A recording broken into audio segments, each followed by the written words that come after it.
européennes et nous allons partir en Roumanie. Il se trouve qu'on a peut-être vu dans les hôpitaux, vous l'avez peut-être vu comme moi, il y a souvent des médecins roumains ici en Europe de l'Ouest. Eh bien, ces médecins manquent dans leur propre pays. Là-bas, ça devient un désert médical. Voici un reportage réalisé en Roumanie par Marie Bremo et Mehdi Chebana.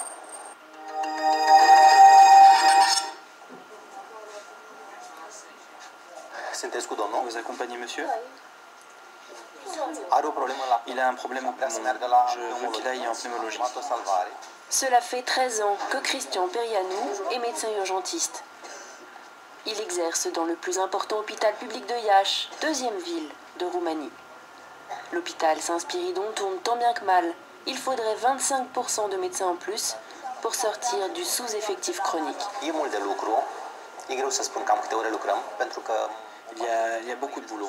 C'est difficile de dire combien d'heures on travaille par jour, car on travaille beaucoup aussi sur notre temps libre pour gagner un peu plus. Mais bon, par rapport à un Roumain lambda, c'est vrai que notre niveau de vie est meilleur, mais on doit se former, lire, apprendre des autres, tout en assumant notre rôle de parent, avoir une vie, quoi. Dites-moi quand ça vous fait mal. Ici. Et là. Respirez profondément. Avec son travail, l'enseignement et des extras, Cristian arrive à gagner 1 000 € par mois. Un salaire peu élevé pour un métier difficile qui requiert 10 ans d'études. Il lui arrive d'envisager de partir en Belgique ou ailleurs. Son profil est très recherché. Récemment, j'ai reçu des offres de la part de plusieurs agences de recrutement. Des agences de recrutement qui sont très agressives. Elles recherchent du personnel qualifié pour travailler à l'ouest de l'Europe.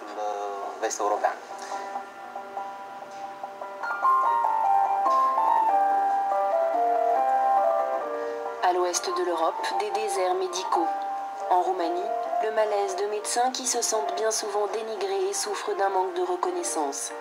Ici, les politiques de santé ne représentent que 4% du produit intérieur brut, contre 10% en moyenne en Europe. Isabelle a 30 ans et dans quelques mois, elle aura achevé son internat. Sa spécialité, anesthésie en soins intensifs. Elle l'exercera sans doute, pour un temps tout du moins, ailleurs.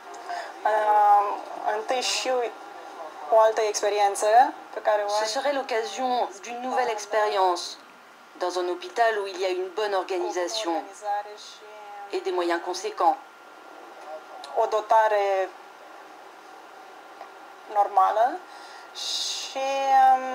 Et bien sûr, il y a l'argent. Tout le monde sait qu'on est mieux payé à l'étranger qu'en Roumanie.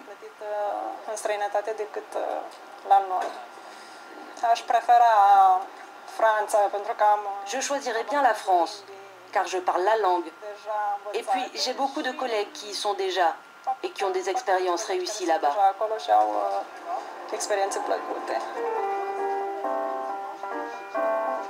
La France et la Belgique, des destinations privilégiées, les Roumains sont francophones. Depuis l'adhésion du pays à l'Union européenne en 2007, l'équivalence des diplômes et la libre circulation, le phénomène est alarmant. En 5 ans, 14 000 médecins ont quitté la Roumanie, alors que sur la même période, seuls 12 000 achevaient leur internat. En Roumanie, il y a un peu moins de 2 médecins pour 1000 habitants, quand la moyenne en Europe est de 3,7. L'ordre des médecins roumains assiste impuissant à une hémorragie qui dure et s'accentue. Si ce genre d'exode continue, dans quelques années, le système de santé roumain va péricliter. C'est une situation très grave. Mais malheureusement, les hommes politiques roumains ne comprennent pas cela et n'ont pris aucune mesure pour les inciter à rester dans notre système de santé.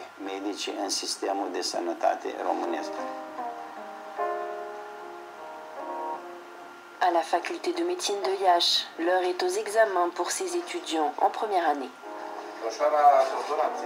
D'Ordonatsetsa, je vous prie d'aller là-bas. Pas encore docteur et pourtant un quart d'entre eux a déjà le regard tourné vers l'ouest. Qui pense parmi vous qu'il travaillera à l'étranger? Levez la main ceux pour qui c'est le cas.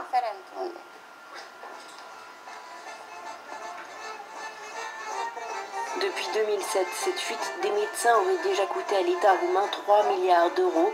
Une grande partie de la formation est prise en charge par les pouvoirs publics. Alors, des voix s'élèvent pour demander aux pays qui attirent et profitent de ces médecins de mettre la main à la poche. Une sorte de juste retour sur investissement pour la Roumanie.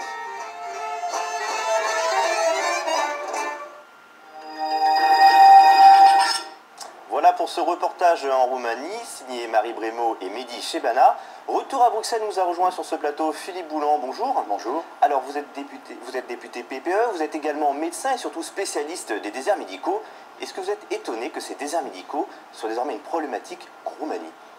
Non, absolument pas. On sait que le classement des problèmes de démographie médicale met Cuba en tête des pays les mieux dotés. La France est à peu près 25e, la Roumanie 65e.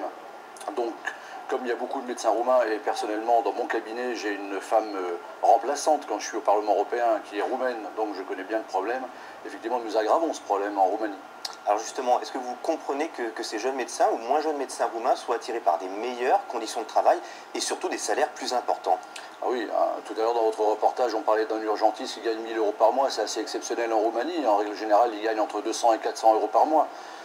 Ma remplaçante gagne beaucoup plus, dans les 5 000, 6 000 € par mois. C'est quand même beaucoup plus intéressant, dans des conditions de travail qui sont quand même beaucoup plus confortables et financièrement plus attrayantes.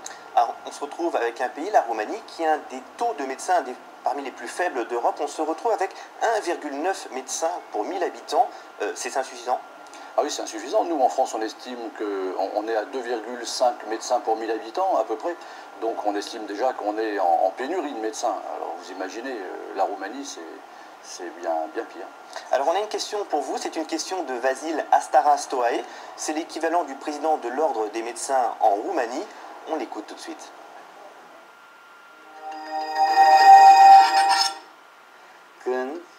Quand existera-t-il un mécanisme qui va éliminer les inégalités entre les systèmes de santé des différents États membres? Alors voilà, qu'est-ce que vous répondez à cette question? À quand une harmonisation? L'harmonisation, c'est très difficile en Europe en règle générale, sur tout domaine confondu. Il faut plutôt parler de convergence et l'harmonisation, c'est parfois un gros mot, un peu ici. Mais je pense qu'il faut essayer de mettre sur pied des systèmes qui permettent d'équilibrer, voilà, c'est peut-être le terme à retenir, d'équilibrer les problèmes de démographie médicale en Europe. Et moi, j'avais préconisé il y a 1 an ou 2 ans, dans le cadre de la campagne présidentielle, que l'on mette vraiment le focus et les projecteurs sur des solutions qui pourraient permettre de résoudre les problèmes de démographie médicale. Et j'avais avancé une proposition qui, normalement, la résolvait en moins de 3 ans, basée sur la télémédecine. Et cette télémédecine, elle peut s'appliquer à l'ensemble des territoires européens, donc en maintenant les populations médicales dans les territoires. Mais là, concrètement, qu'est-ce qu'on fait? C'est un pillage des médecins roumains. La Roumanie est en train de perdre tous ses médecins. À court terme, qu'est-ce qu'on peut faire pour régler ce problème?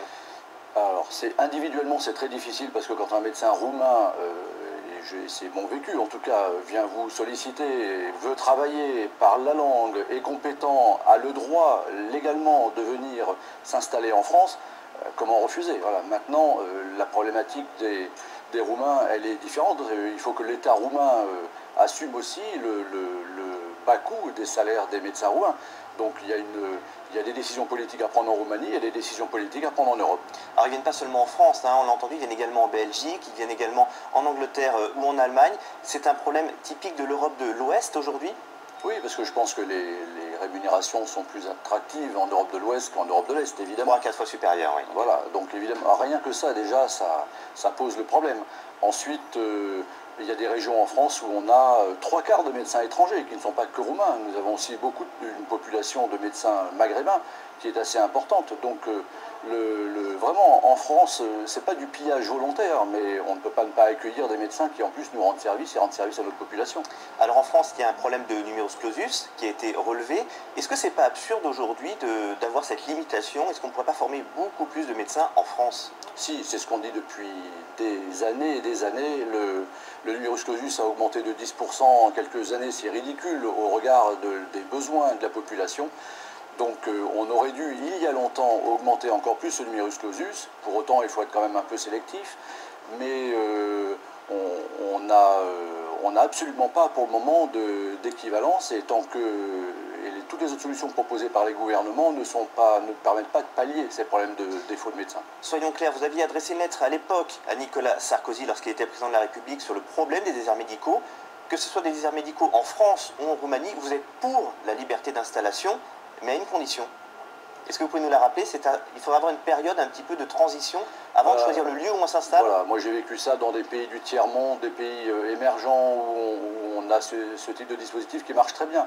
Et donc je pense qu'en France, si on veut autoriser un médecin, tout en maintenant la liberté d'installation, autoriser un médecin à s'installer dans une zone relativement correctement dotée ou surdotée, il faut l'obliger avant à faire quelques années dans un territoire sous-doté. Peut-être que ce médecin se plaira, découvrira ce territoire, l'adoptera, y vivra, y restera. Donc pourquoi pas, c'est un challenge. Maintenant, après, il aura l'autorisation d'aller ailleurs, mais entre-temps, il y aura un turnover régulier sur 3 ans, 4 ans d'installation dans ces territoires sous-dotés. Déjà, rien que ça solutionne une partie du problème.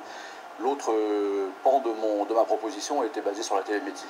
Les plus optimistes disent que ça peut être bénéfique pour la Roumanie, cet exil des médecins roumains, puisqu'à long terme, ils reviendront peut-être en Roumanie. Cela bénéficiera à l'ensemble du système de santé roumain. Est-ce que vous croyez à un retour de ces médecins ensuite en Roumanie? Pas du tout, je pense pas. Je pense que tant que les conditions d'exercice médical en Roumanie sont telles qu'elles sont à la date d'aujourd'hui, ils ne reviendront pas. Il faudrait vraiment, ce que je vous disais tout à l'heure, qu'il y ait un changement politique chez eux. Politique, social, économique, évidemment. Donc les médecins qui sont chez nous en France s'y plaisent, s'installent, se regroupent d'ailleurs. Moi, je vois beaucoup de regroupements communautaires et je pense que c'est gage d'une installation à long terme. Il ne faut rien faire pour limiter les autorisations et les déplacements de médecins à travers l'Europe. C'est le libre-échange, il faut absolument laisser faire les choses. Voilà, moi je pense que la régulation le système doit s'auto-réguler et il y a des directives qui autorisent les médecins à circuler. Et mais ce n'est pas le cas l'autorégulation pour le moment. On voit qu'il y a des soucis justement sur les pays de l'Est. Effectivement, si les déserts médicaux, on les transfère de la France vers les pays de l'Est, il n'y a pas d'autorégulation. Non, il n'y a pas d'autorégulation, mais il y a des directives qui autorisent la libre circulation.